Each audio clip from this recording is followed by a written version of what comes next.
we got to catch up with somebody who's going to be hopping on a plane. She's going to hop on a plane, find out what's going on. So it is the triumphant return of Kacey D. And, hello. Hey, you. Hi. Did you make it to the last game of the cup that the world was chasing after? Did I see that picture right? No, I did not. Oh, okay. Rubbing it in. No. Yeah. No, I did not. I watched it here. So Okay. All right. So you're off to a plane in 20 minutes. Where are you heading? Well, not quite in 20 minutes, but close. I'm going to Houston and then Houston to St. Louis. Oh, wow. Okay. So the host broadcasters from Apple of the Houston Dynamo so far this season. You 100%. you and Christian doing that one in Houston with Helena Shell and then heading to St. Louis. How long are you in St. Louis? I am actually there a little longer because I'm going on Thursday from Houston instead of coming home. I'm just going up there. So Thursday to Sunday morning. So you're going to have a lot of opportunity to eat a lot of great food on the hill. All right. I need some suggestions. Send them along. What I will do is I will send you the True South episode from SEC Network. Okay. And they did, John T and everybody did an episode in St. Louis. Oh, and perfect. There's a lot of great ethnic food that you can have while you're there, and he gets into the storylines. I'll forward you the True South link, and you can watch that show because John T, his wife is a friend of Patty's, and so they go back a long way. Yes, hydration. Yes, hydration break. Yes, it is the top of the hour, so we firmly believe in hydration. Yeah, or waking up. Just really. Yeah, well, I'll take it with you. Brought to us by our friends at local Vine Beer, Wine, and Liquor Stores, 2 locations here in the Atlanta area, Johns Creek and Cumberland. So it's at the corner of Cumberland and Cobb Parkway. Great friends with us here in 2026. Everybody hydrate. All right. Yeah, we do. World Cup. I wanted to get your thoughts on the World Cup on the way out the door. And when you saw some of the group stage stuff, and you got some really cool stuff when you were looking at the group stage, what did you think about Spain knocking off Argentina? I thought it was a masterclass reinforcing what De La Fuente has done with that group over the last dozen years, really. Well deserved. I don't think anyone can argue that Spain was the absolute best team in the final, and they made it very clear that they understood how to control the game both without the ball and with the ball. It wasn't just their possession, and I think that's what they really demonstrated during this World Cup. That is a big part of it. Limit your opposition to having the ball, but also how you win the ball back, where you win the ball back, covering ground, their repressing, counter-pressing was suffocating. And it was on display all tournament, but definitely against Argentina where they couldn't connect those passes. And so it was a very interesting final in that way of how dominant they were. Because in the semifinal, France was still able to get off 14 shots on them. Argentina, I don't think they registered a shot till extra time, perhaps. Yeah, 90 plus 2, yeah. So it's pretty incredible when you're talking about just the inability to even cross midfield at times. And that was what was a bit surprising to me, but well done to Spain. All right. Getting into Major League Soccer, I know that it kind of was over here for like a month and trying to sit there and watch what the world was chasing. You're heading into Houston. DC is heading into town. How much study hall have you had getting ready for this one as you're getting out to Houston? You've seen Houston a lot this year, but DC is kind of an unknown commodity that brings thought bubbles to everybody. It's like, I don't know what version I'm getting. It's like they are the box of chocolates in the Eastern Conference at points. I've had 6 weeks of study hall. Besides being the viewer of the World Cup, I haven't called games except for 2 in NWSL, so nothing with MLS. So I have been waiting for this, even though MLS kept me busy during the World Cup as well. Yeah. But DC I had once this year, and it was in mid-May. And so it was somewhat recently. The interesting part for all of us going into the second part of the season, and for the coaches, when I say all of us, coaches, players, broadcasters, people covering the game, media, like it feels like a second preseason. Mm-hmm. So we don't really know what we're going to get. And that was the conversations with both head coaches was, what were you doing during this time? What were you working on? Like, is your team different? Are they the same? So for Houston, for instance, they had one of the best stretches across 6 weeks leading into the break. You almost don't want the season to stop when you're in that form. And then other teams, you're kind of clawing for that. Like, let's just get to that break and start over. And so having those conversations with them was really interesting of just prepping for this game and how they'll match up against each other. Houston has issues offensively. except when you and Christian show up. True.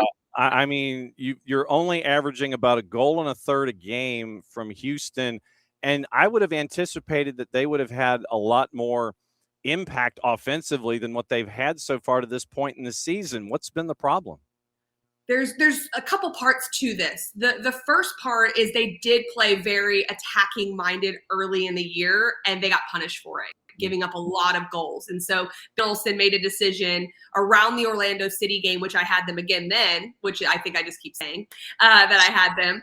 They decided to go into more of a defensive block and become a bit more of an attacking transition team. And so when they did that, they became very hard to score on. Now their evolution is, how do we gain a little bit more territory, retain possession a little bit longer, but not open ourselves up to our own defending transition moments where they're just giving goals away. When they gave up 6 goals to Colorado early on in the year, that was that point that Ben Olsen said he sat back and he's like, okay, we gotta figure something out here. There has to be a balance.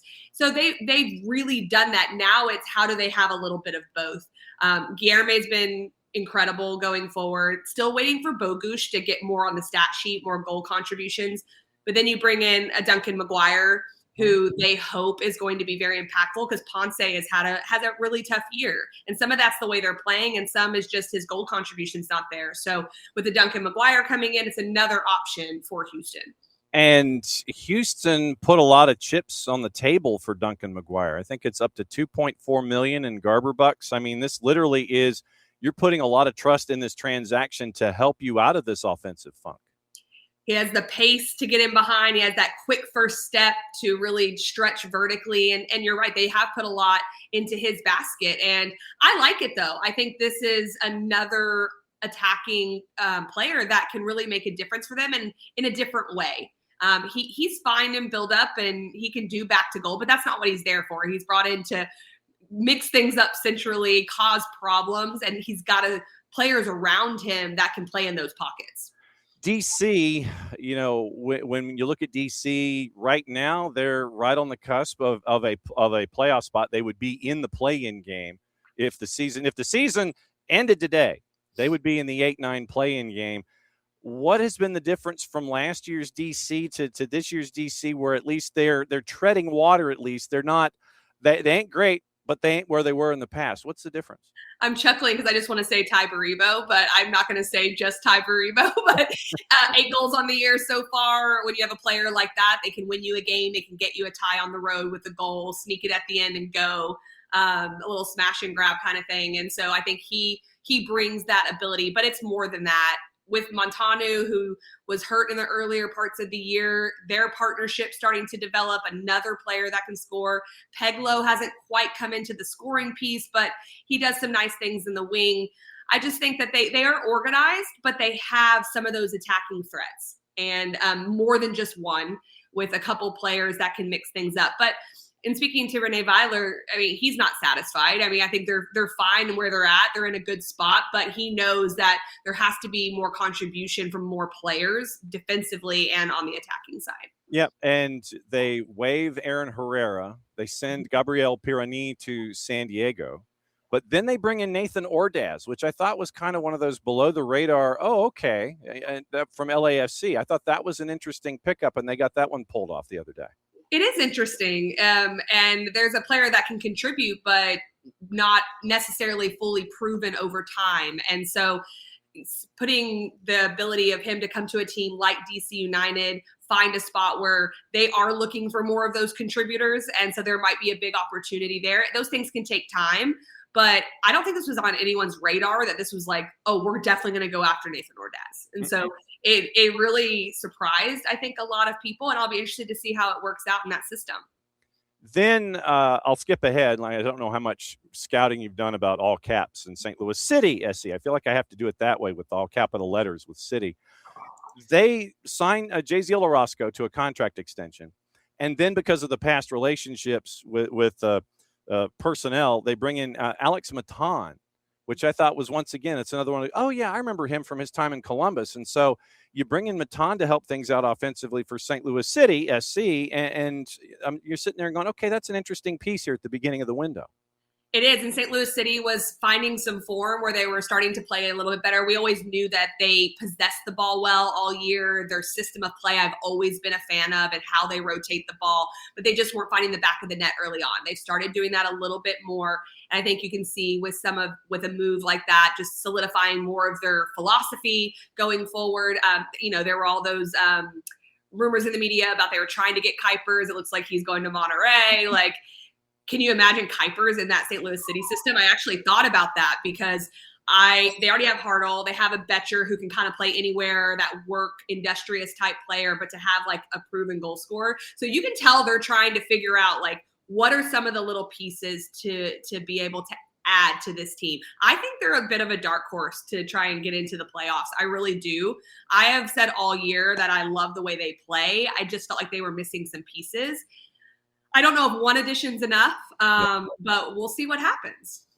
Then you look at Colorado, and Colorado once again, they need a couple of wins strung together, and they can, if you have a good week, you can work your way closer to the 8 and 9. But they're having problems early on. Once again, 5 wins in their first 15.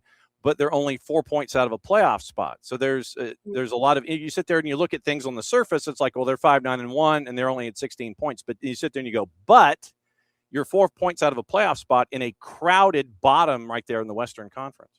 That's why the break is so important. This is a team that it's perfect for, because they had a good run early on, then they tailed off, and now when they came into the break, they were struggling to get results. They had some good play, they had some good comebacks.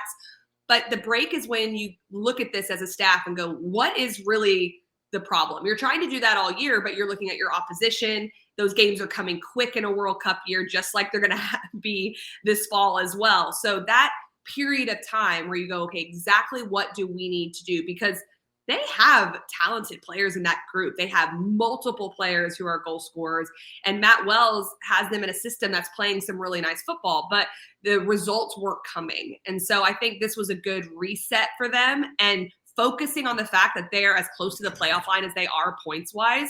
That's what I'd be saying if I was a manager. Like, we're not even near our best, but look where we're at, and we're going to be better. And using that as motivation to get your players ready to go.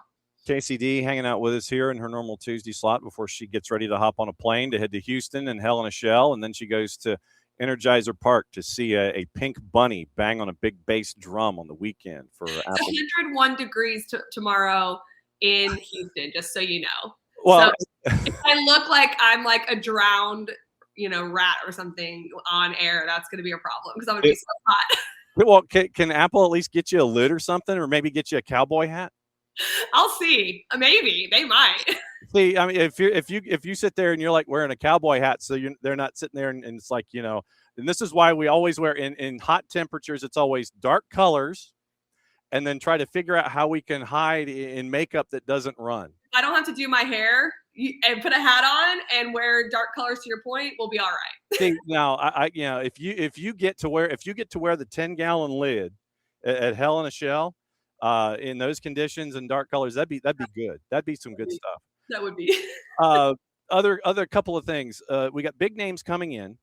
Griezmann with the purple team, Lewandowski with Chicago, and I'm thinking, and this is just me and my dark helicopters, that Kuipers, who apparently was the impetus for, hey man, I want to get out of here to go to Monterrey.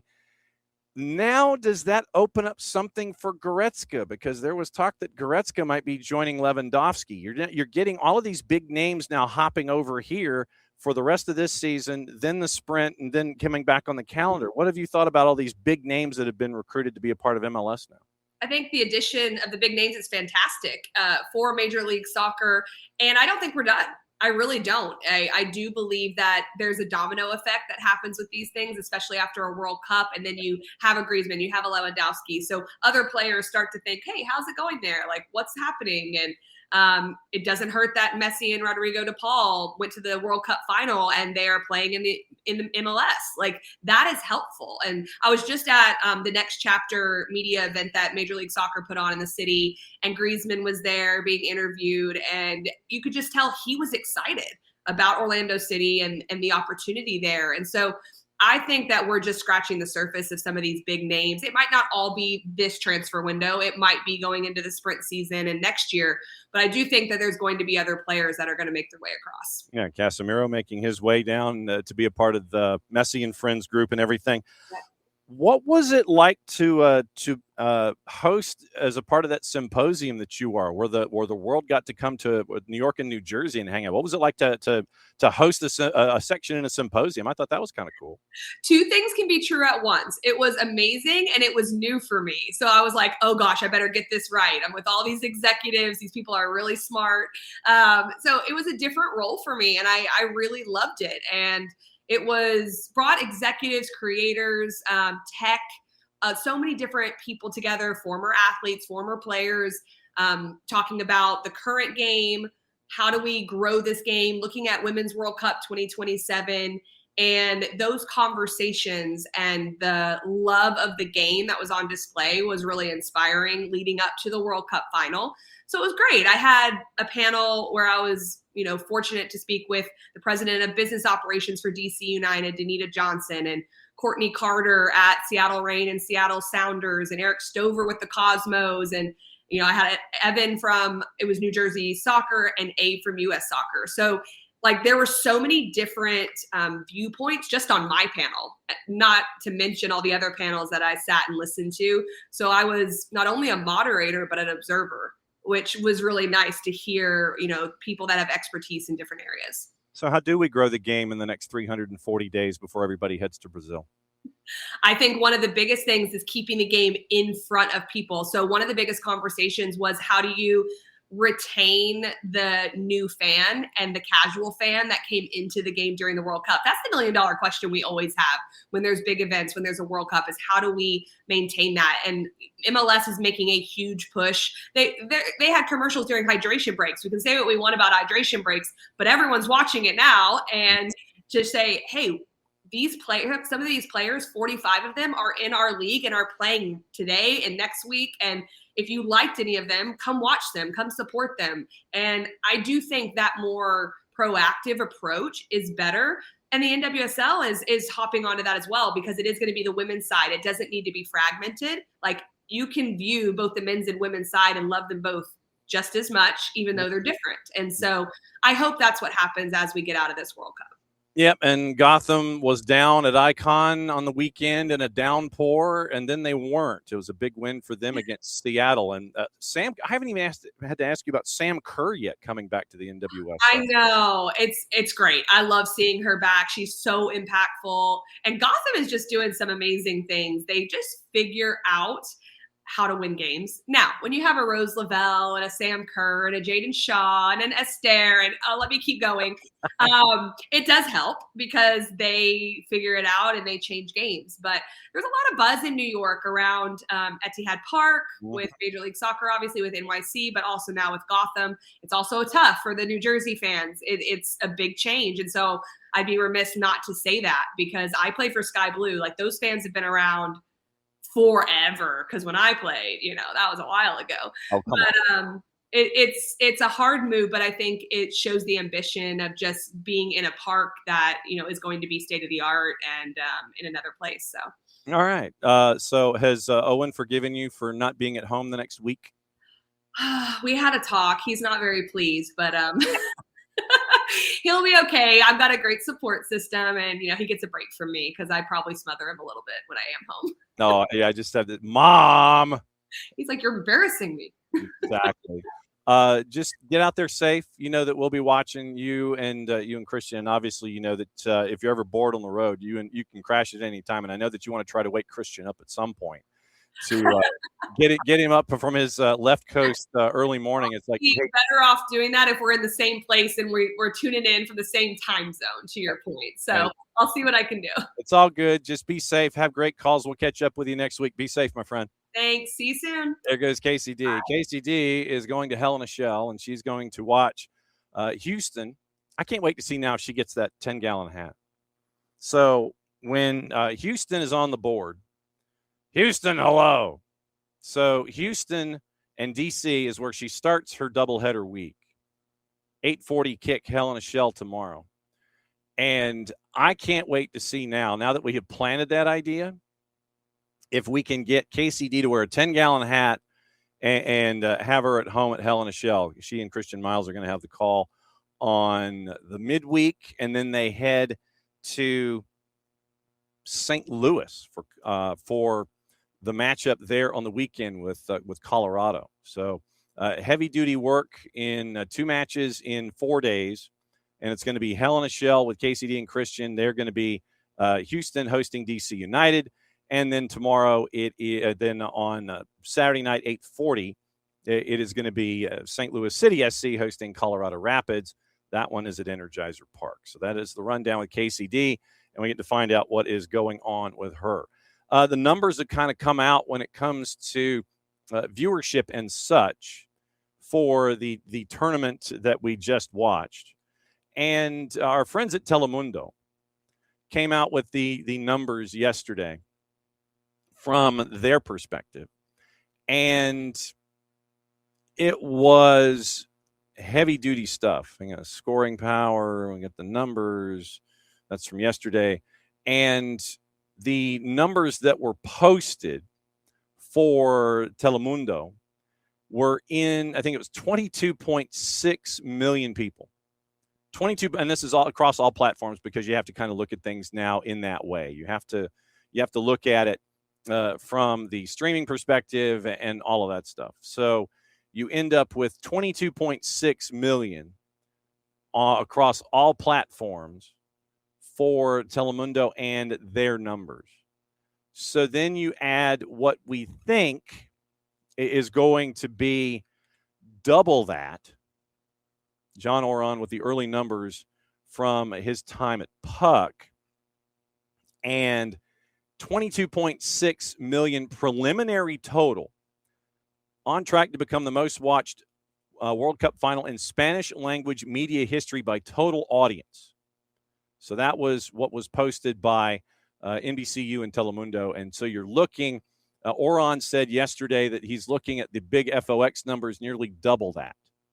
So it will be interesting to see if those numbers are in the 40s and what it looks like when it comes to viewership, listenership, all the things. So keep an eye on that. But right now, 22.6 from Telemundo. And it looks like also that the tournament also spurred just under 3 million signups to Fox O&E. I will wonder about retention. What is the retention number for Fox O&E? Now, Oron reports that the World Cup final peaked at 47 million on FOX. 47 million on FOX. Average audience, and this is preliminary numbers, between 37 and 40 million. So you're looking at somewhere between 60 and 63 million viewers in this country, both networks attached to the World Cup final. Early Nielsen viewership figures indicated most watched soccer telecast in U.S. TV history.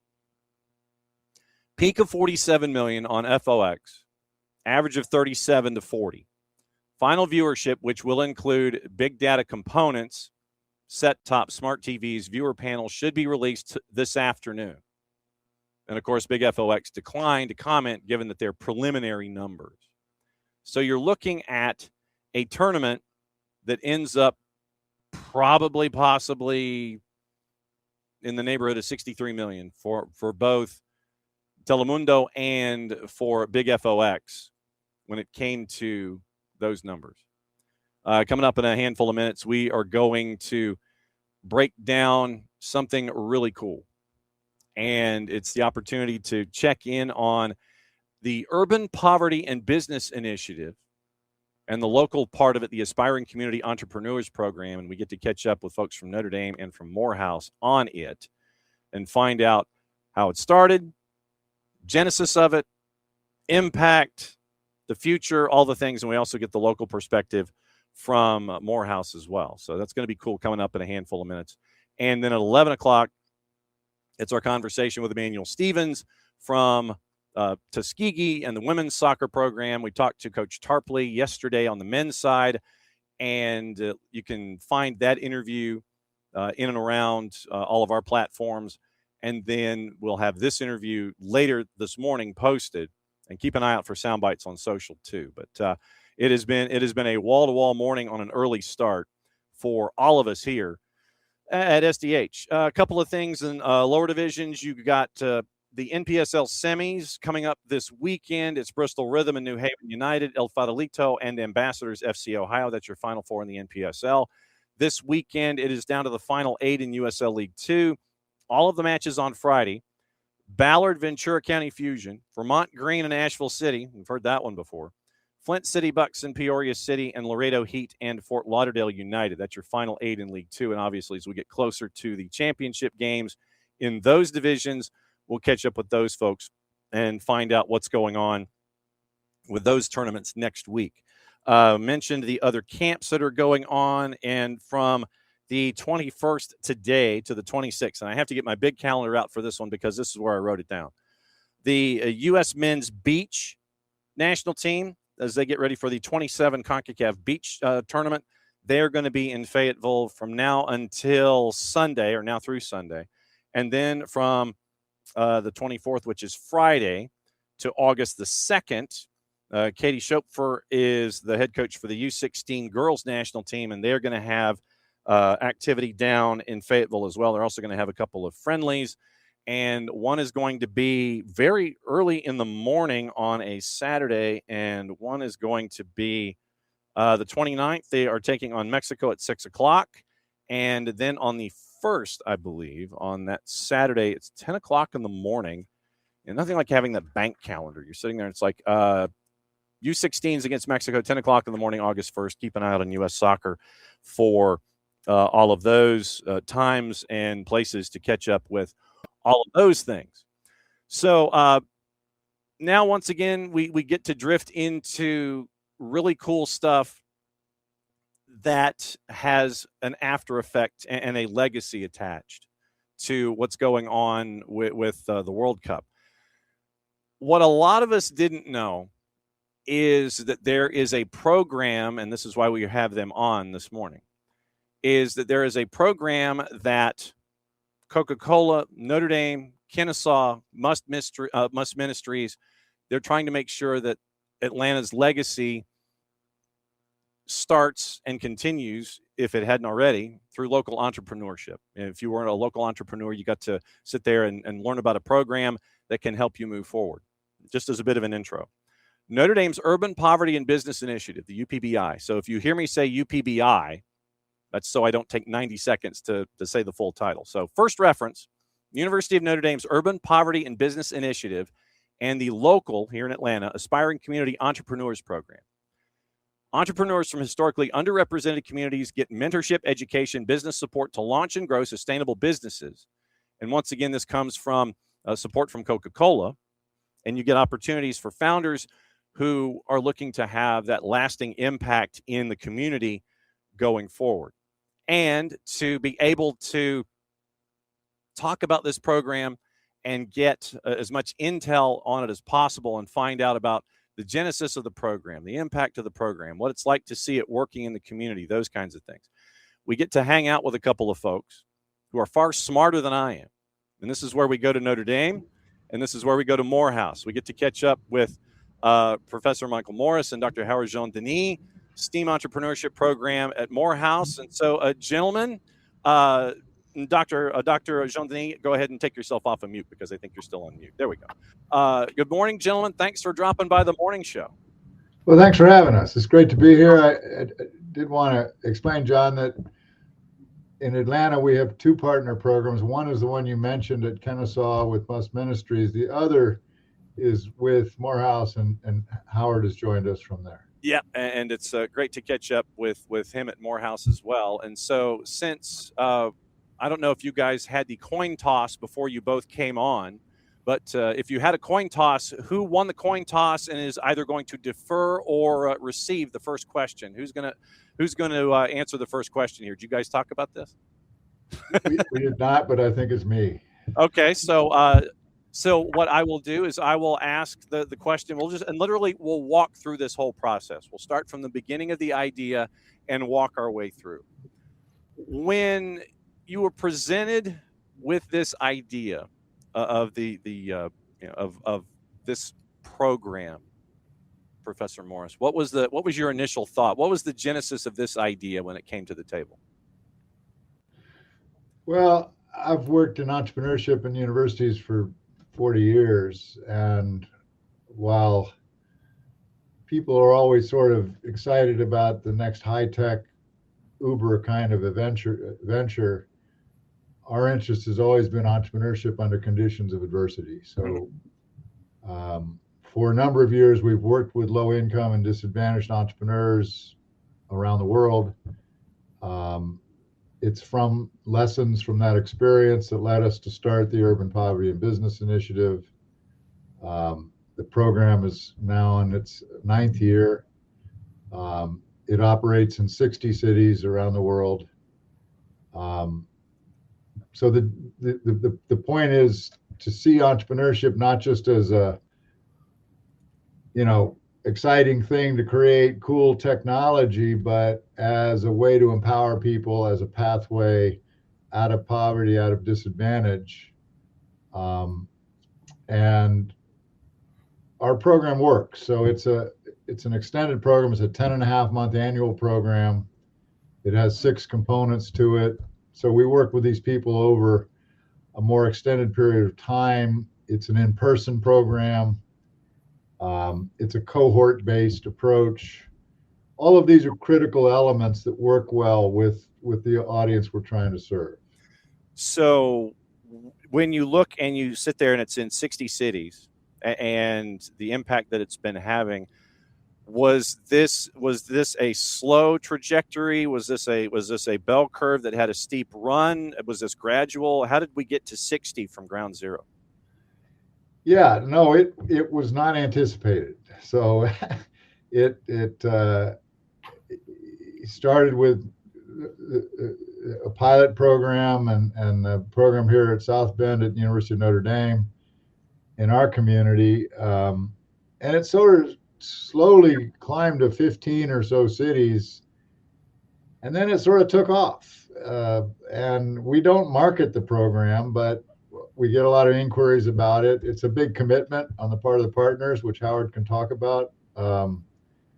We provide the support. And for a while there, when it was growing, once it took off, we were kind of building the airplane while we're flying it, trying to create the support for the cities, trying to create the different kinds of resources that they need to do the program.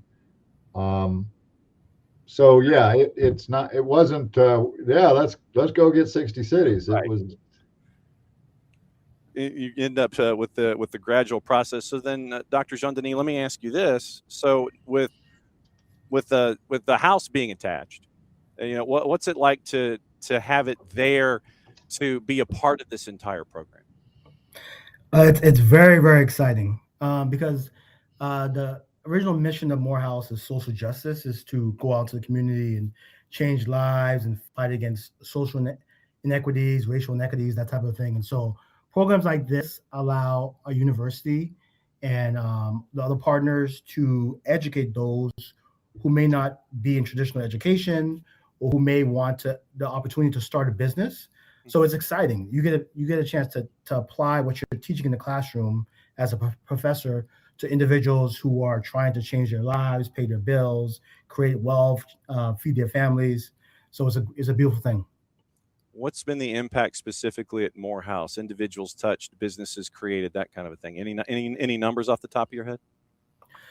Yes, we're right around 100 participants so far in our first 2 years, and with those individuals, so it's men and women. The age range is relatively young, early 20s to in their 60s, and so we've had a lot of those individuals create their own businesses and scale them. So, for example, we have an individual who created a coaching business that speaks towards domestic violence, those who have been victims of domestic violence, and she's been able to help those to who've been impacted by that to change their lives. There's individuals who created shipping companies. Atlanta is a very densely packed city, so that individual is now running a shipping company that's paying all of his bills. And then there's another individual who created a web design company, and so he's using AI. He's working with corporations, and we feel that we've made some real impact with these individuals' lives. So then, Dr. Morris, this is something that's not just one track of a business thought. It could be, this is a three-dimensional approach. Hey, I have this idea and I want to apply it here. It's not just like one idea that has to be locked into. It's not one aisle of the store. It's the entire store that you can sit there and look at. Yeah, so we have people who, they fall into three groups, John. They people at the idea stage, or people, that's about a third. A third have a product or service that they might be selling, but they don't have a business. They don't have a business bank account. They're not doing any bookkeeping. And then we have a third that have a business that are struggling to get traction. When they come into the program, they need to have an idea for something they want to start, but that idea can be subject to change. And we will work with them. And you were asking about impact. It's multifaceted. So we're seeing, so the objective is not to get a business started. Anybody can do that. Right. The objective is a financially sustainable business that can improve their economic lives. And we're seeing between 30 and 35% of these individuals get to financial sustainability, which is in the entrepreneurial world, fantastic. So that's, but then students get involved. So students are involved as consultants. And that's a learning opportunity to die for, because they're not just learning how to consult in marketing or operations, finance, accounting, technology, but they're working with real people and people who don't have easy lives. And that is transformative. So, and then Dr. Jean-Denis, let me ask you this. Dr. Morris is mentioning and discussing the whole transformative nature of it. When you get to see a student and the light comes on, that they understand what is going on here, they understand that this is something that could have a long-lasting impact, that they can be a part of a process, that they're a part of it in this stage, but then they have the possibility and probability of whatever they're touching having sustainability. What's it like for you to see that kind of event happen and to get that kind of feedback and to have that kind of real life information for them? I would say it's the most fulfilling part of my work. When I originally got my PhD, people ask me, "Are you a medical doctor or you're a PhD?" Because MDs save lives, and so I thought with a PhD you're going to be teaching, but with a program like this, you're actually changing people's lives by allowing them to be self-sufficient. Right. So that's one of the most impactful things you can do with education is you can teach a man or a woman how to fish. And so, for example, when we've had participants who claim that they were struggling in different areas, financially or paying the bills, or maybe they didn't finish school. And now that through the program, they're able to launch a business that can pay all of their bills and they're completely 100% independent. It's the most satisfying feeling is knowing that you can make that type of long-term impact in someone's life. Dr. Morris, how much have you learned about the heart of an individual and how they want to be there for they want to learn how to fish. They want to learn how to fish with a different line and a different pole, and they want to be able to do it off a pier and on a boat and all these kinds of things. How much have you been able to learn about whether it's a student or a young adult or what have you, and their desire to want to fish through this program? Yeah. As Howard alluded, it is the most inspiring part of the program. People assume, they sort of stereotype those who are in poverty and disadvantage, thinking they're only starting a business because they have to. They're just desperate for money. Mm-hmm. And what we find is it's just the opposite. These are folks with dreams. They have a dream of something they want to build and create, something they want to put their own mark on. The most impressive thing, John, is when we ask folks, why are you doing this? Why are you starting this business? the answer overwhelmingly is not to get rich. I mean, they wouldn't mind that, but the answer is, I want to make my neighborhood better. I want to give back. I want to contribute to my community. I want to hire people who come from where I come from. And that's really what keeps us going. I think that's the reason Coke got involved in this and challenged us to expand the program to all the World Cup cities, because it demonstrates that starting a venture isn't just about creating a way to make some money. Mm-hmm. It is a source of dignity. It becomes a source of human capital development. I learn how to set prices. I learn how to deal with customer service. I learn how to interpret the numbers. But importantly, it's and I questioned one of the entrepreneurs. I said, "What do you mean you want to make your community better? That sounds good, but what do you really mean?" And the woman said, "Well, let me explain. When I was 16, I got pregnant, and I had to raise kids while I was trying to get a GED and trying to, work jobs, and I wanted to start something, but I decided to start a daycare business.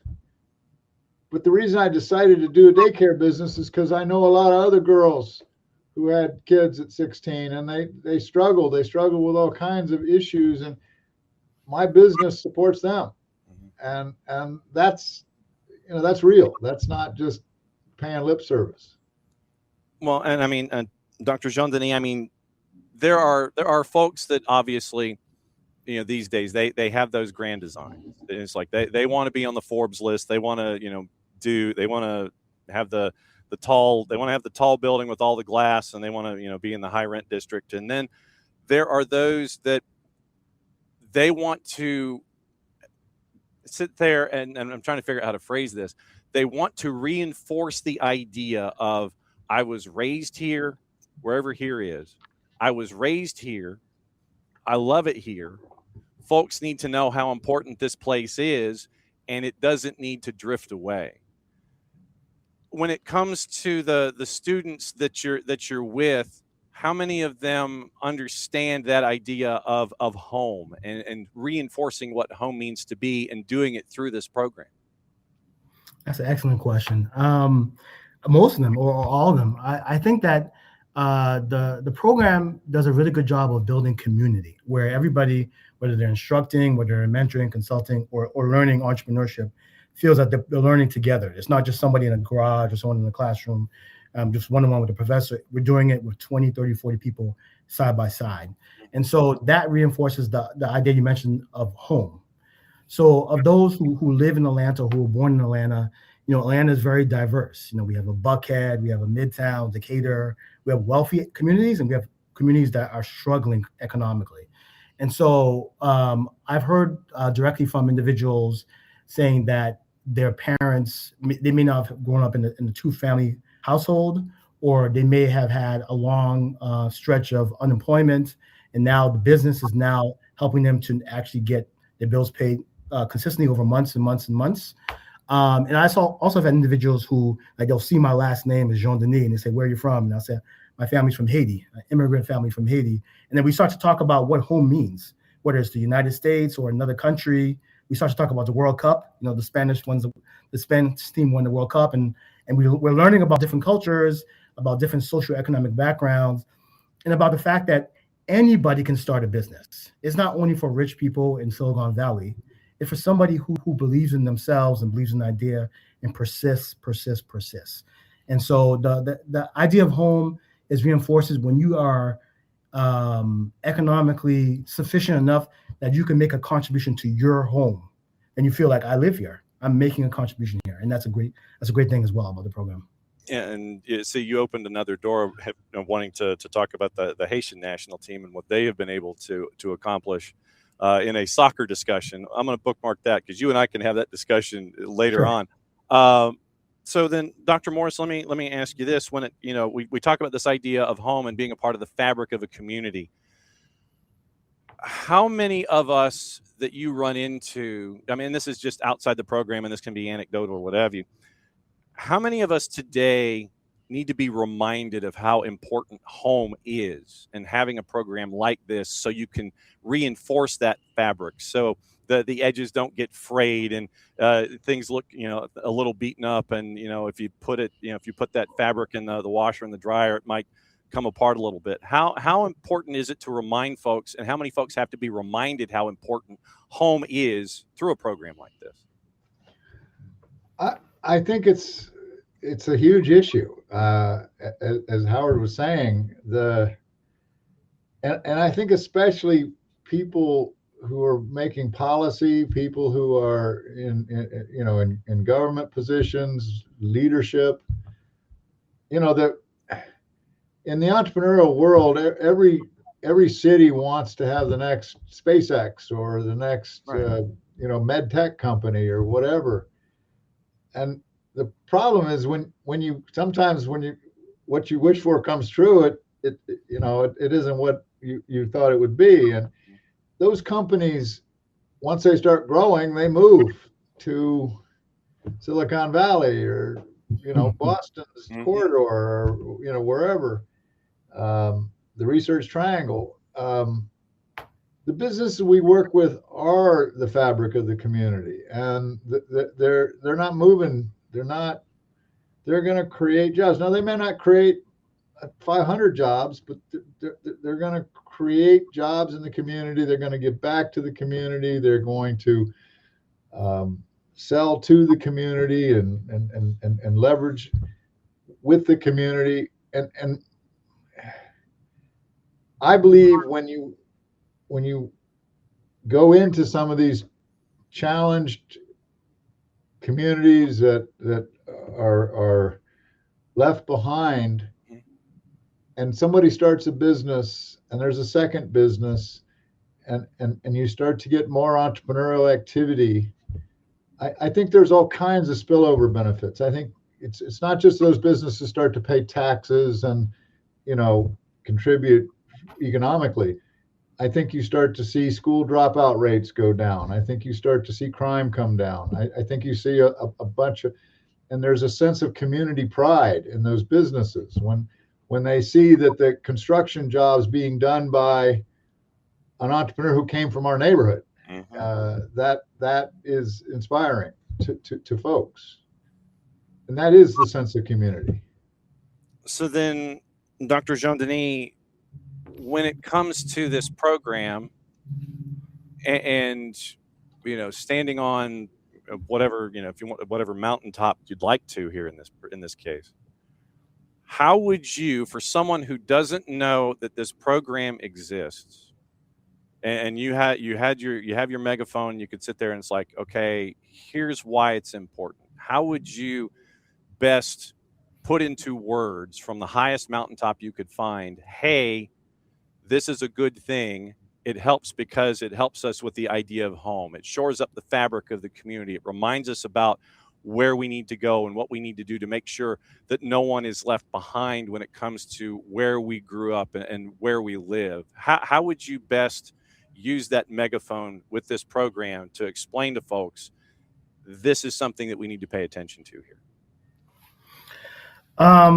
As Michael already mentioned, Dr. Morris already mentioned, there's so many different socio-economic factors that are being reduced by the programs like this, like he was talking about, things that are happening in the community, but also on the individual level. I feel like this program is revolutionary, it's very impactful because it's very empowering to the individual. The reason I say that is because, and a bunch of us have been talking about Silicon Valley or Boston, people think that entrepreneurship can be taught, right? And so if you're going to learn entrepreneurship, you're going to learn it at MIT or Stanford, great places. However, not everybody can do that or will do that. And what this program does is it takes entrepreneurship directly to you, where you could be in a group of 20, 30, 50 people in a church or in a classroom. And it's really empowering because you have internet access, you have the book, you have amazing people who are already running business, who are showing, hey, I started a bakery, I'm making money. I started a laundromat, I'm making money. Or I have a coaching business, I'm making money. And the empowering part about it is that you don't necessarily have to spend thousands of dollars to do that. The program is affordable, it's accessible, it works. As Michael's mentioned, I mentioned, it's changing lives around the world. So I applaud the efforts of everybody who's leading their programs. And the best way I can sell it is it refutes or negates the idea that entrepreneurship is not for me. There's a lot of individuals say, what, I'll do it later, or I'll do it when I go to school, or I'll do it when I'm rich. In reality, people are entering the program with very small amounts of money or just the idea, and they're building something special. So it opens the door to great opportunity, and it also refutes the hypothesis that only certain people can become entrepreneurs. That's why I think it's very empowering. Dr. Morris, you mentioned 60 cities, host cities that are attached to the World Cup. When it comes to this program, how does someone get involved, engaged, whether it's through the academic vein or what else? How do folks look at this program, get more information about it so they can get as caught up as they need to be? So if they either want to do it themselves or have someone that can learn in a schooling situation, how do they get involved? Yeah, so if I could just answer your question and build on what Howard said. Sure. The other thing that I think is different here is universities are sort of looked at as ivory tower kind of places that are removed from society. And when we get to work at Notre Dame with partners like Howard and Morehouse, Morehouse is a great college. It's got a long history of being stellar. But people think of those places like Notre Dame or Morehouse as islands. And here you see them using the capabilities they have to engage with the community and work with community partners and make a fundamental difference, which is different and exciting. To get involved, I think the easiest thing is to reach out, if you're in Atlanta, to Howard, if you're somewhere else, to us at Notre Dame, and find out whether there's a program in your city where you can get involved as a volunteer, get involved as a mentor, get involved in other kind of ways, or B, talk to us about the possibility of getting a program going in your city. The programs are usually run by universities, and in some cities like Milwaukee or Bakersfield, they're run by a nonprofit, but there's a university in the background. You mentioned Must Ministries in Atlanta. They're a good example. They're on the ground working with disadvantaged folks organization, and they've channeled people into Howard's program and into the program out of Kennesaw State. But the key would be to if you're in Atlanta, get a hold of Howard. Otherwise, they're welcome to contact me here at Notre Dame. So, Dr. Jean-Denis, do you and your peers in this program, how many 90-person Zoom meetings do you have to compare notes and all this kind of stuff? How much evidence do you share in and amongst yourselves in this program? So, great question. So, it's not easy to run a program it's easy, but it's not easy. So it takes a lot of collaboration. So Michael mentioned the external partners we have. Also within Morehouse, we have Dean Gibbs. She's now president of Texas College. She was very influential with this. We have Dr. Knox, Dr. Guillory. So it's not just me running the program. There's multiple individuals on the faculty level and the student level. We have student interns who are coming in to help us register people and prepare materials. Some people love Zoom meetings. I'm not crazy about having tons of Zoom meetings all the time. Sometimes it's just the email communication that's necessary. So what we try to do is what's our vision? So our vision is we want to change lives. We want to help people. We want to be like the conduit, the facilitator of someone doing something special with their lives. And we want to do it in a very systematic, organized fashion. So the 6-week bootcamp that Michael and UPBI created, follow-ups, great mentors. So it's not rocket science in the sense that we're just trying to get good information to good people. But you're right, it does require coordination. So to kind of answer your question, really, I would say it does require some meetings and some planning, but it's not exhaustive. It's just more about what do we need to do to plan an organized program.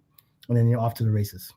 Absolutely. Well, gentlemen, it's been an enlightening conversation. It's been a cool conversation, and I'm glad that we were able to have this kind of forum to be able to discuss what's going on there with the UPBI and everything that's going on there at Morehouse, everything through what's going on there at Notre Dame.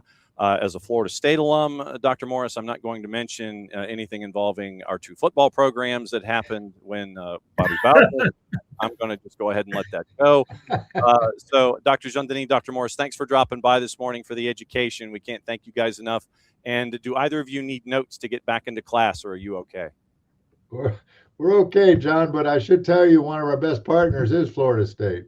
We have a program in Tallahassee. So love that. So that's absolutely cool. Guys, thanks for doing this. And don't ever hesitate to reach out and let us know how things are continuing to grow, whether it's on the national stage through you at Notre Dame, Dr. Morris, and you here locally here, Dr. Jean-Denis, with what's going on at the house. So thanks a lot, guys. We really appreciate your time this morning.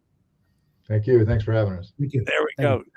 Dr. Morris and Dr. Jean-Denis from Notre Dame and from Morehouse. Big thanks to Lauren Williams at MSQ. MSQS Sports Entertainment. So thanks for Lauren for being the facilitator and being the point guard to coordinate all that stuff for us. So once again, great stuff there to let you know about this program and with Lauren Williams at MSQS&E.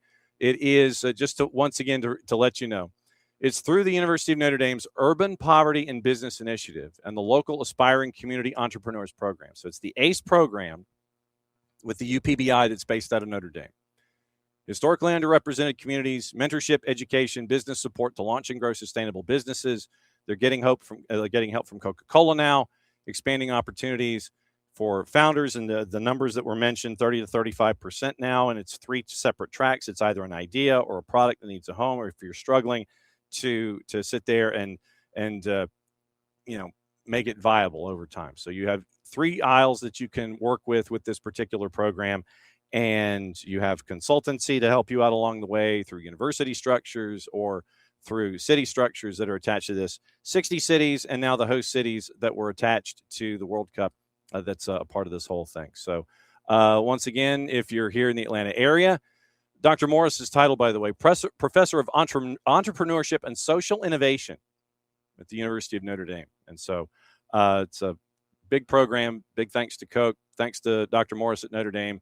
Thanks to Dr. Jean-Denis at Morehouse for letting us know about this program. Very, very cool stuff here this morning on the morning show. Okay, coming up here in a sec, we get to find out about a program that is up and running. We got to catch up with one of the coaches yesterday, and we get to catch up with the other coach today. Tuskegee is starting a soccer program from scratch.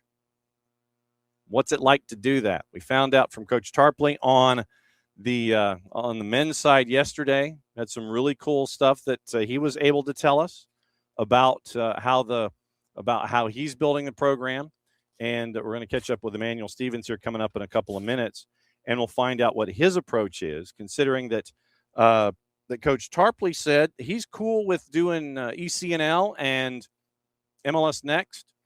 27 of his 32 are domestic. He does have some international players that are attached. But what's it like to build a program from the ground up and to be able to do it in an environment like Tuskegee? Historic environment, HBCU environment, and Tuskegee has said we're in.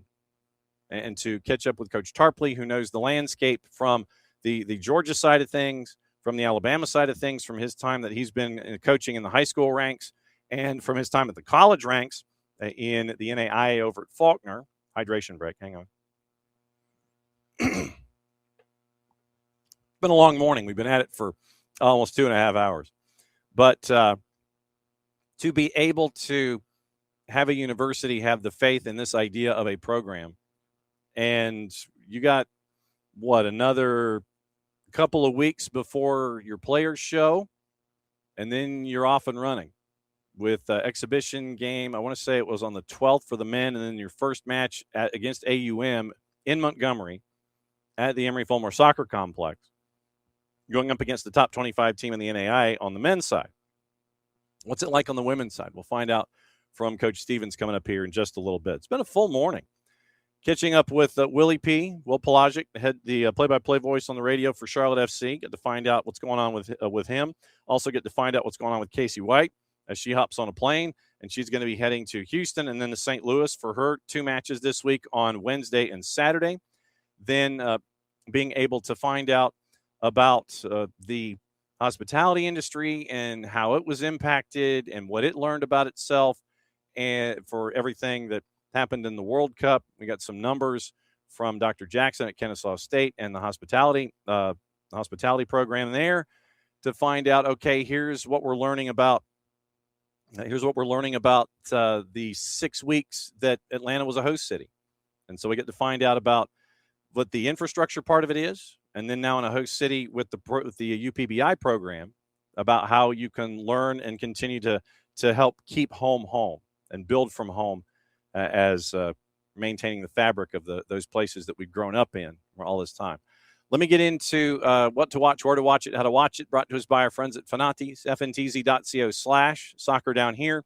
That link is important, helps them out, helps us out, helps you out, adding to streaming services that takes you to places you might not have had access to previously until you signed on at Fanati's and fntz.co/soccer down here. You got, once again, with Fanati's, you get CDO Plus out of Chile, Liga 1 Max Pro out of Peru. You end up with also TVV out of Venezuela. But as I say, if you have a certain cable system, and it's not an add-on, if you have the Hispanic package, the Spanish-speaking package, you get TVV there already. It's an add-on at Fanati's. You have ties to TIC out of Argentina, which means you get Copa Argentina and all of their coverage of the LPF. You get all the LPF games. You also have all the BNs, and I mean all the BNs. You get Middle East, North Africa, and also South America, which means you get Sudamericana and Libertadores. Sudamericana is on tonight, and also with their activity, you get their three European leagues. You have the Polish League, the French League, and the Turkish League. That's all on BN as well, in addition to WAFCON, a lot of stuff on the African continent, AFCON, WAFCON, CAF Champions League, AFC Champions League. It's all there. All of the qualifying tournaments for all of the worldwide stuff. That's all at all the BNs at Fanati's, fntz.co/soccer down here. Tonight, Sudamericana doubleheader, Nacional and Tigre, 6 o'clock. UCV and Santos is at 8:30. BN and Español is simulcasting. You've got midweek Liga MX. On to the NA, Cruz Azul Puebla is at 9. Toluca and Pumas is at 11. You actually have Champions League qualifying at 2:30 this afternoon on ESPN+. Sturm Graz and Hearts, after their showing in the Scottish League this past season, they are in the qualifying for Champions League. Sturm Graz, they take them on at 2:30. Viks has your doubleheader in Liga MX, and that's everything today. You get into tomorrow. It is Sudamericana. It's USL Championship, Major League Soccer, and it is everything on Apple with MLS. ESPN Plus has Championship in League One. Fox O&E has simulcast of Major League Soccer. They have a big doubleheader.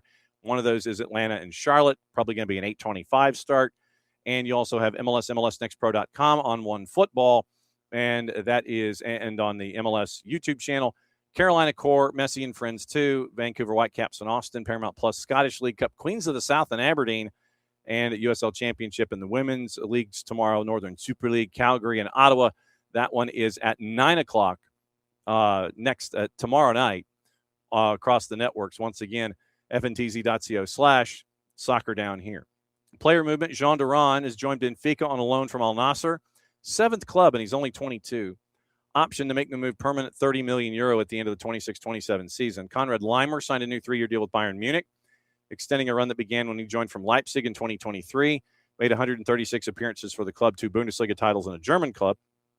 Rudy Garcia is not going to have his contract renewed by Belgium.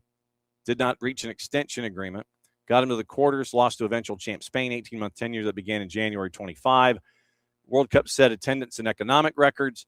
Just under 7 million fans, just north of 6.8 million, and nearly double the previous record set at the 94 World Cup in the United States. FIFA estimates tournament generated roughly $40.9 billion in global economic activity, tourism, hospitality, transportation, retail, and media spending.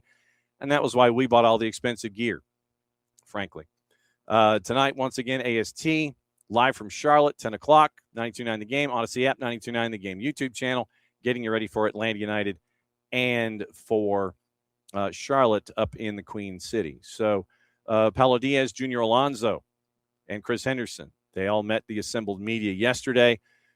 Alonso was signed on July 13. Diaz signed on the 14th.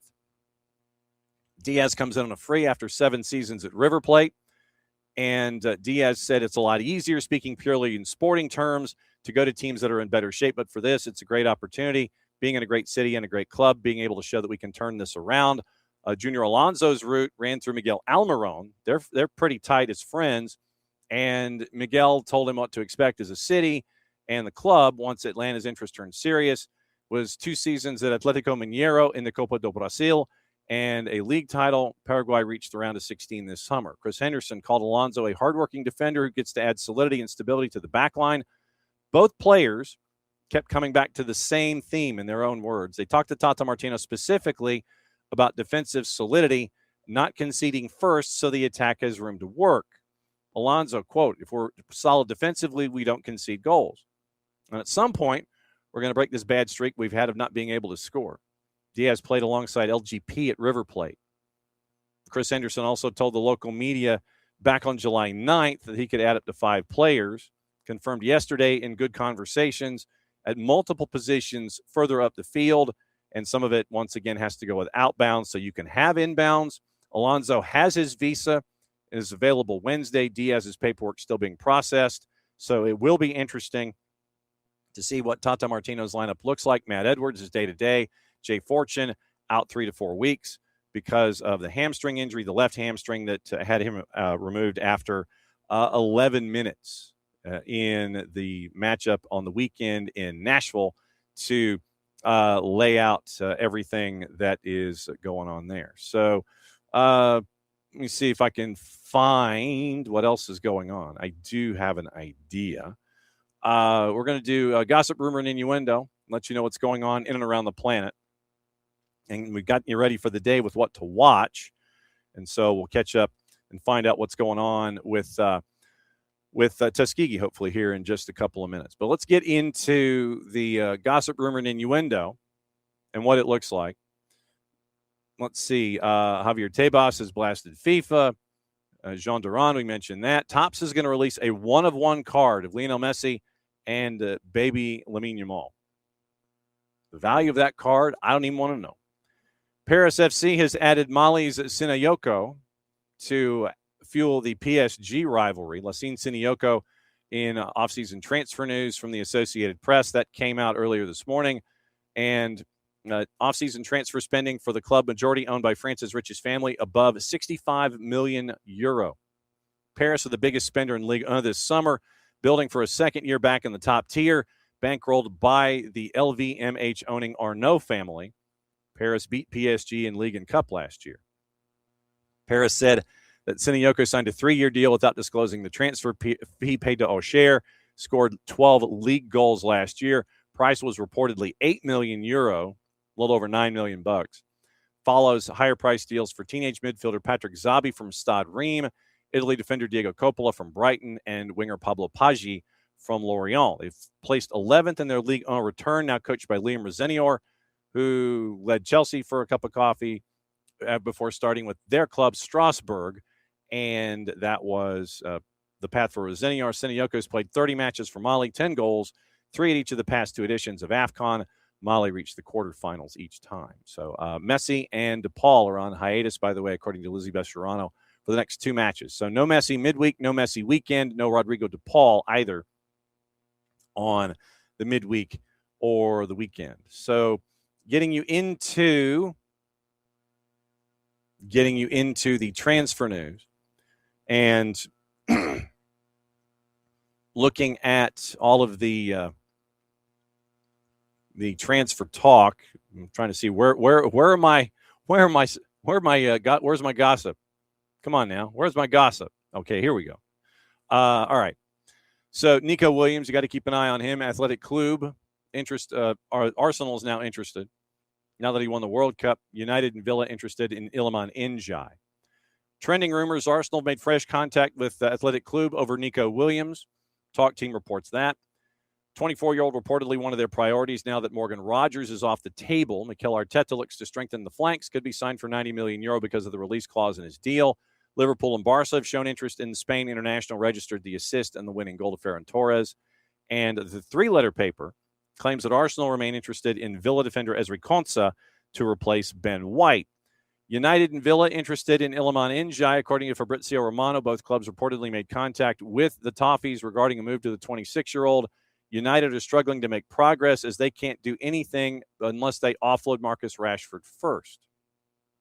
Previous reports indicate an offer worth in the region of £70 million could be required to land Ndiaye, 6+3 in 32 Premier League matches last year. Spurs have joined United and Villa, looking at Como attacking midfielder Martin Baturina, according to Calcio Mercato.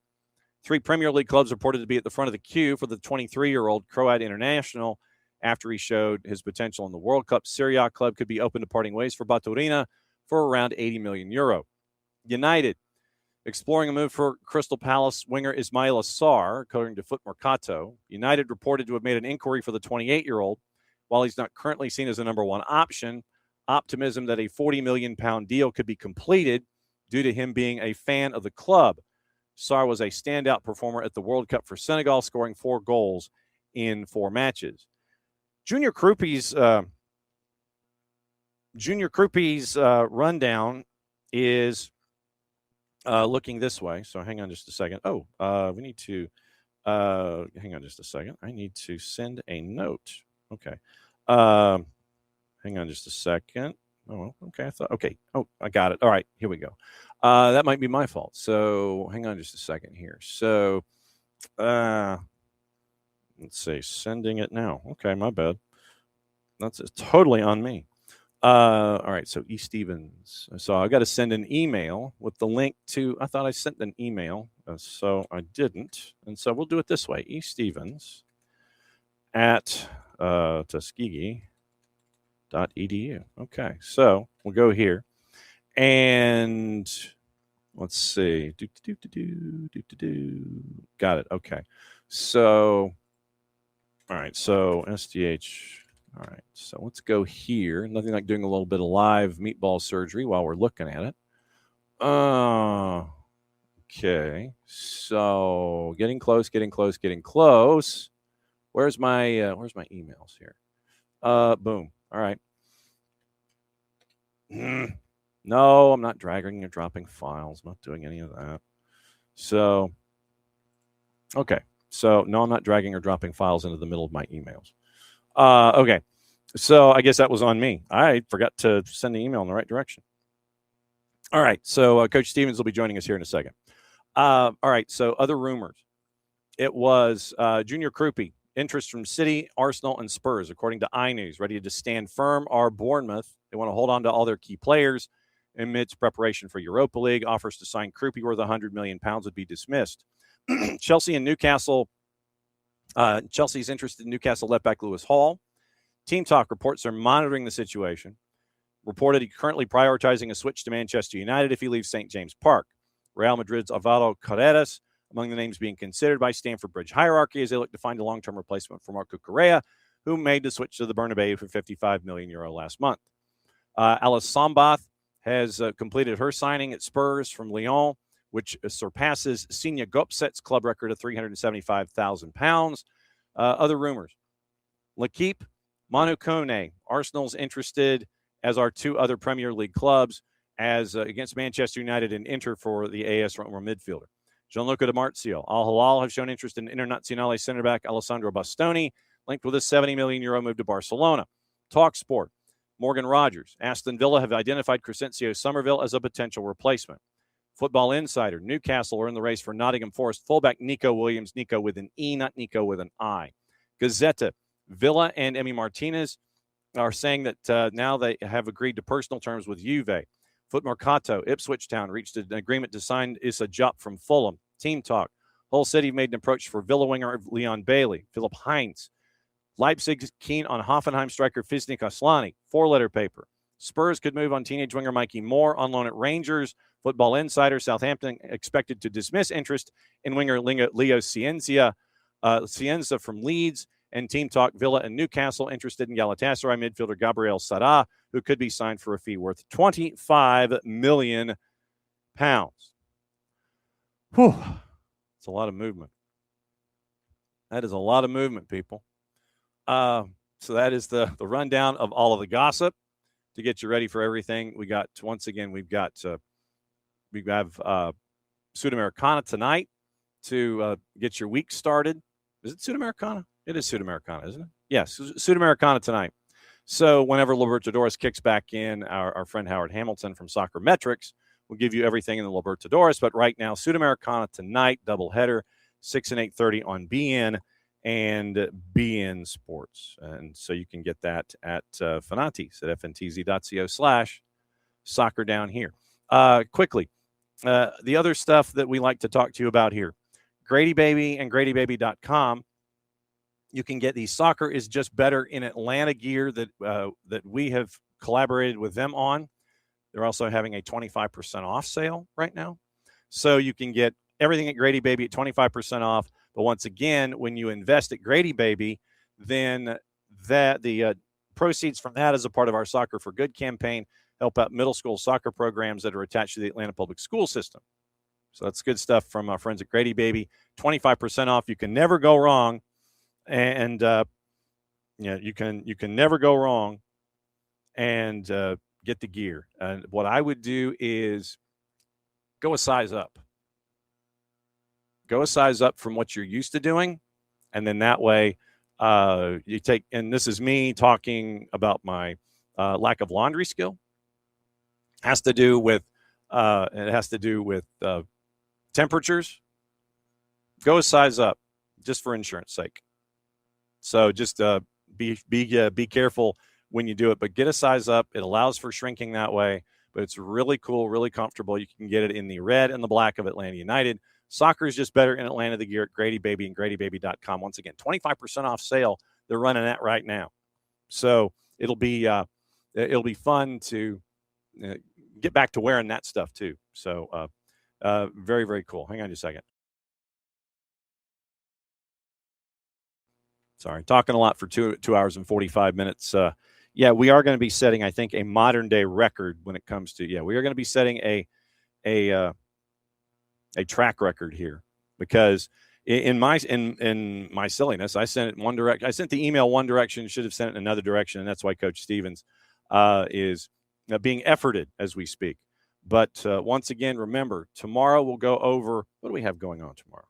Well, think about it. Okay, so Dylan Butler is going to be joining us at 10 o'clock. David Arrowsmith, Arrowsmith, is going to be joining us.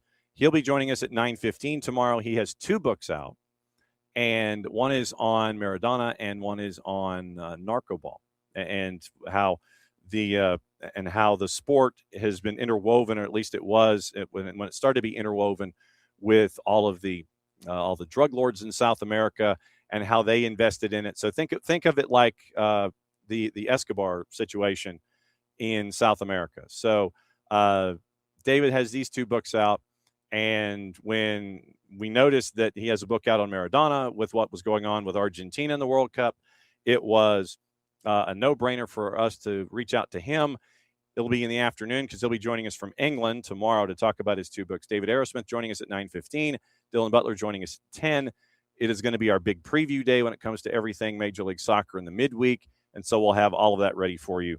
And it will be a way for us to kind of keep an eye out what's going on midweek weekend, all that kind of stuff. And so now that I have fixed my error in my silliness in sending out emails, we go to Tuskegee and find out what's going on the women's side of things. And Emanuel Stephens, the pride of Georgia Southwestern University.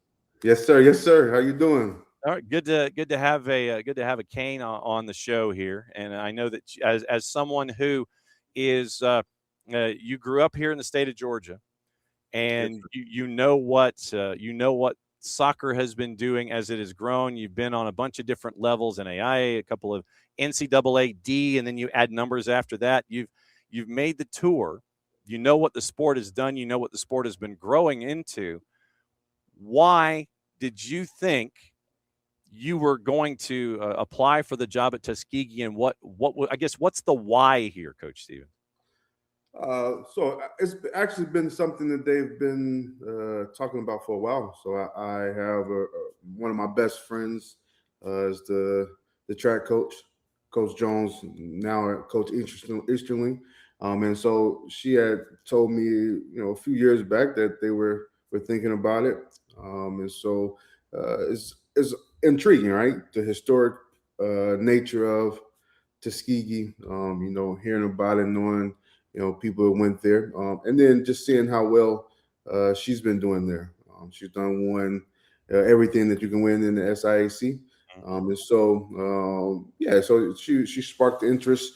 And then, the AD is all, hey, he's great at what he does. We'll just put it that way. So when speaking to him, it was a done deal. After that, you knew you had to come. Right? So he sold it very well. They've been very supportive. The president has really made this a mission that he wanted to have men's and women's soccer, and so they're really trying to help us be. All right. So what can you say about the conversation that was had with the athletic director when you're being recruited, so to speak, about this? What can you tell me? What was the fire and brimstone like when the two of you were behind a closed door? It was real simple, right? He told me what was going to happen, and so it was like, hey, well then that's that, So I think his personality, his willingness to want to be successful, you can feel that. So every time you speak to him, he's just he has no off switch, right? So it's straight. Where he stands when he stands for something, and so I believed it. And like I said, already having some insight just because of Coach Jones and how she's done there. And she already gave me some heads up about him, and so it was really simple in that sense. And for those that may not know, we're talking about Reginald Ruffin, who is the VP of Intercollegiate Athletics and Athletic Director there. And he's done a lot of great work in improvement of facilities and things like that. How much of a soccer person was Coach Ruffin going into this? Did he know a lot about it, or did he just understand its place and know that it's important as it has been growing here in the United States as a sport? Oh no, he'll tell you he doesn't know anything about the game, and those things. He knows I guess the biggest part about it is winning, right? Mm-hmm. He wants to win. So, but I think those type of things he's done really well with just leaving that up to me and Coach Tarpley on the men's side, and then just trusting that we know what we're talking about. So one thing, like I said, one thing I like about him is he doesn't try to get hands on. He lets you do your job, and then there's consequences to that, right? So your expectations that come with that. So he'll tell you that as well, and so I think in that sense. So knowing the game, I've met really many ADs who know soccer, as a sport, besides just. It's a sport, but he knows that he doesn't know that part of it, but wanting to support and willingness to learn. So he asks a lot of questions. So when you and Coach Tarpley, how do you compare notes? Do you guys how many times do you guys break bread there and sit there and compare notes about, well, my day was like this, and my day was like this. Oh, did I learn this from you? Oh, what'd you learn? What'd you learn? Do you guys share notes at all? Right now, no, just because it's just been so busy, right? So him trying to put his team together, his staff, and then me trying to do the same. Tuskegee has its challenges with just academics, and so that's the first thing they care about, right? So some places you go to schools and you're able to get players in who may not be the best academically, and all those things. Tuskegee they don't play with that one. So we've just really been focusing on trying to get the right fit. And we'll see. We'll see real soon how How well we did. When it comes to recruiting, how much of a challenge has it been for you to do something from the ground up because of what you're trying to create? And is it I want to come and be a part of something from ground zero, or are you having to convince, or is it somewhere in between? First, I think challenge is strong. It's been exciting, right? So it's been fun. But yes, there's times where you question, right? Did you make the right decision, right? Because I think when you're trying to tell somebody that's something that they can, when they go online before, they couldn't find a website, didn't see anything. There was no nothing, right? So it was like, well, are you being truthful? And then when you talk to people and they know Tuskegee by academics and all those type of things. But then you tell them you're going to have soccer, and they're like, well, we know they've never had soccer. Right? So I think that became a little challenging. But things like this, have helped, right? And they're going to continue to help. And then obviously when we step on the field on the 29th, it becomes real.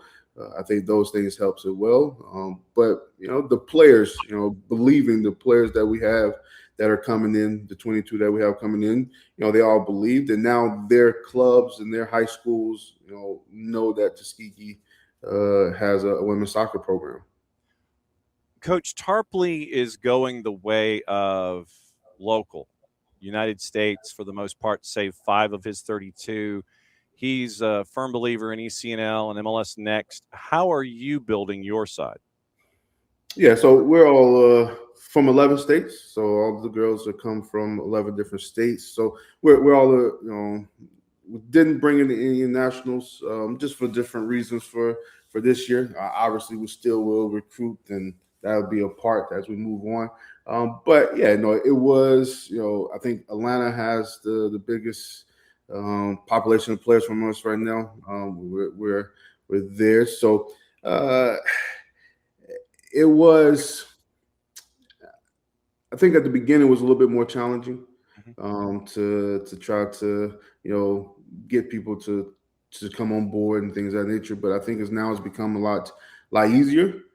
And, ECNL and, GA, all those things are a part of. I was just out in California for the GA event. And so, I think as we move on, we'll be getting players in at those levels, which we have some now as well. But yeah.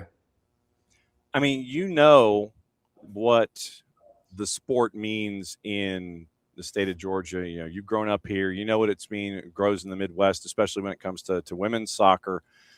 Did your phone, when you were named and they took the picture, it's like, I don't know if it was like it is in social media where they take the social media picture of the player who signs the contract overseas, and it's like you're smiling in the camera, you have the pen that's hovering over the contract, and you're not signing the contract yet. It's not like one of those photos.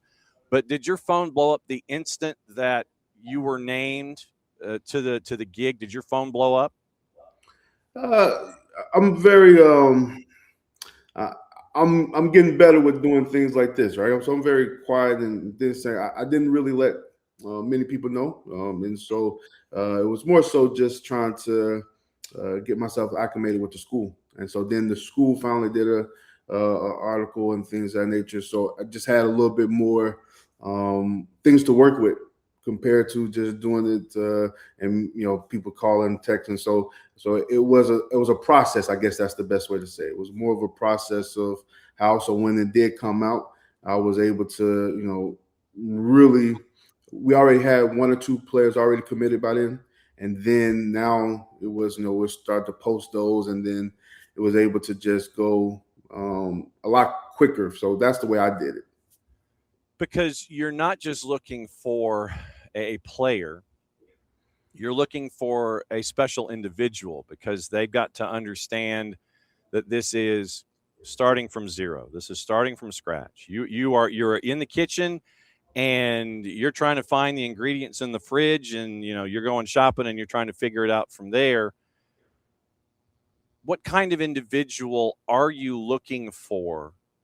and I mean on the field and off, because you mentioned the academics that are a part of this.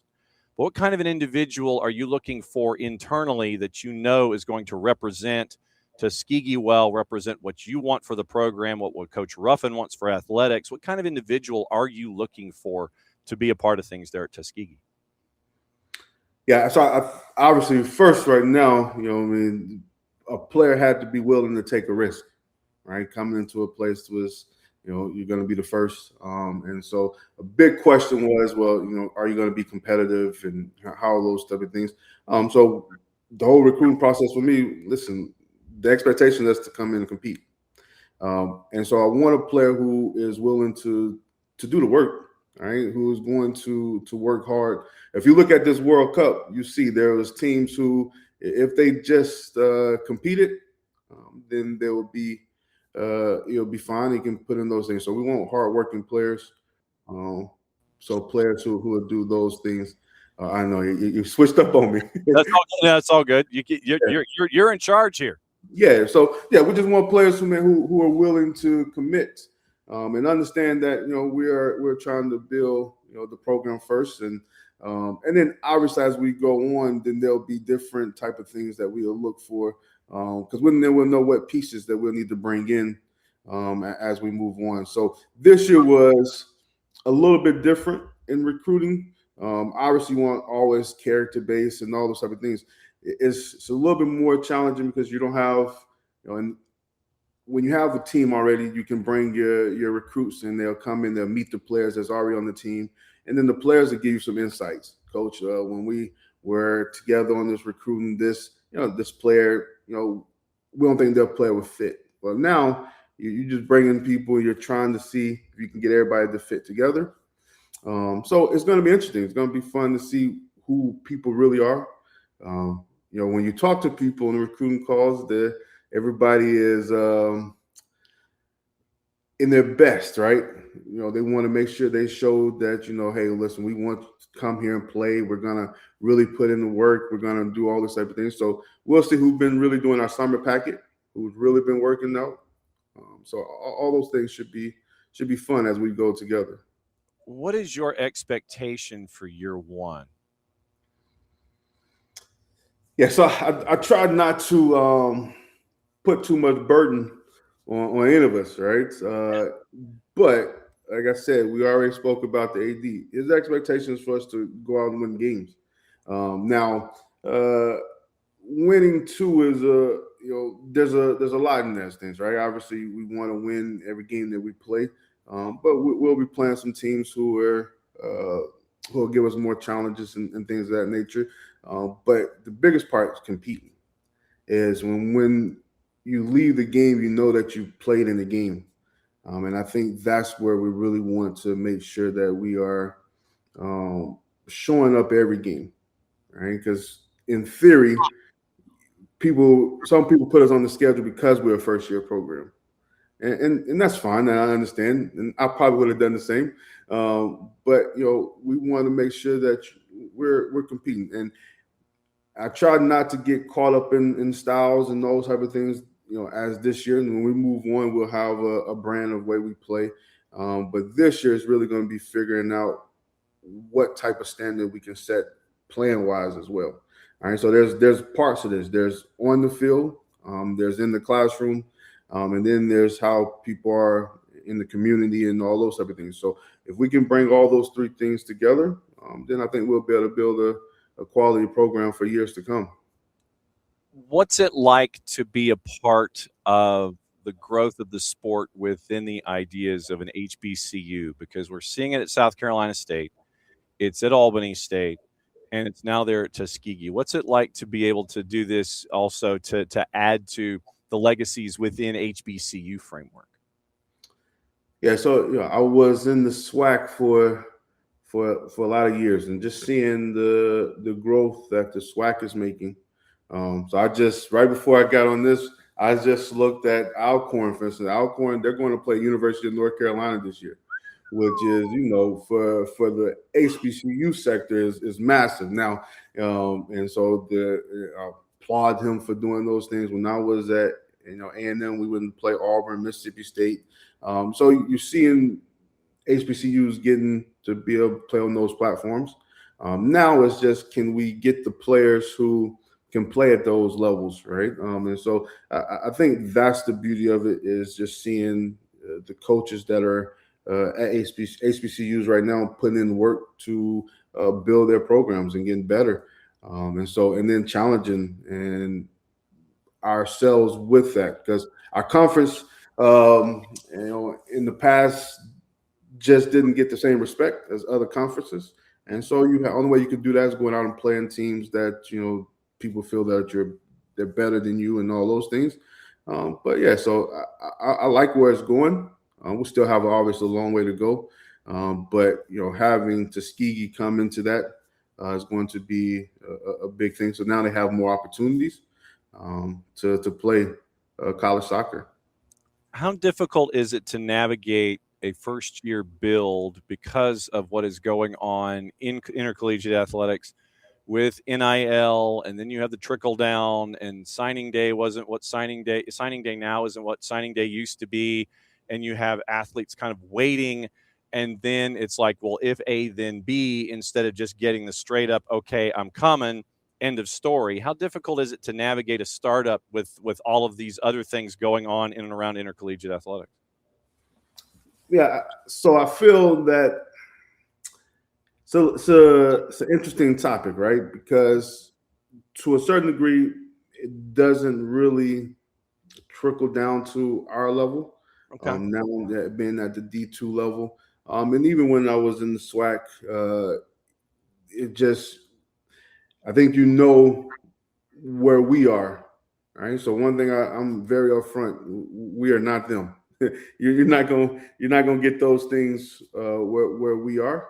Now, hopefully, as we progress and move up and do all those things, then those things start to come down to our level, especially for women's soccer. But yeah, so I really don't have to deal with those issues as much. But there are. I obviously have coaching friends and things of nature who are having to navigate those things. Now, players taking longer to make decisions. I think that's always been the case at the lower levels. Right? Yeah. So just because they have the goals of going to the bigger schools, and then once they see that that's not the case, then they'll come back and say, okay, listen, I can see myself, going to a school, like this or things of that nature. But yeah, it's not as prevalent for us right now. Yeah, and the reason I asked that as a follow-up is because if there was someone that thought they were worthy of a D1 in other sports, what they've done is they've gone down to 1AA. See, that shows you how old I am. FCS, D2, they prove themselves for a year, and because of the transfer rules, they can hop up. And so that's why I was wondering about the dynamic these days, and I didn't know where it applied and if it applied yet. Yeah, no, it's happened to some of the players in like I said, in the previous in the SWAC. We've had players who start there and go up. So obviously you can't be mad at a person who wants to challenge themselves and things of that nature. But yeah, so hopefully we're good enough where people even having those thoughts, right? So you got to be able to perform and do well at where you are. So you got to be what they say.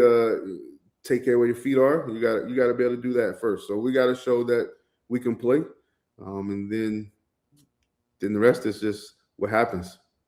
So the incoming group of student athletes, where are they mostly coming in from? So like I said, we have 11 states, and so Georgia has the biggest right now, and so we've done well there. The interesting thing is we have one from Alabama. Morgan, so she's the lonely one from Alabama. We had some other ones that just chose. I don't know. People from Georgia and other places felt like they believed in it a little bit better, and so. But yeah. So right now, that's the interesting part. So. Well, where'd you go to high school? I went to McEachern High School. Okay. So. So you would be probably the Dorsey Hockman administration, right? No. Oh, Dorsey. Yeah. You said Dorsey. You put them together. Yeah. But Coach Dorsey was. Yeah, Coach Dorsey. I don't know the other. I don't know the other guy. Yeah, But Kyle Hockman, I think, Kyle Hockman came in after Jimmy Dorsey. But yeah, so you're a Jimmy Dorsey McEachern Indian. Yep. Coach Stout. Yeah. All those. Coach Lockridge.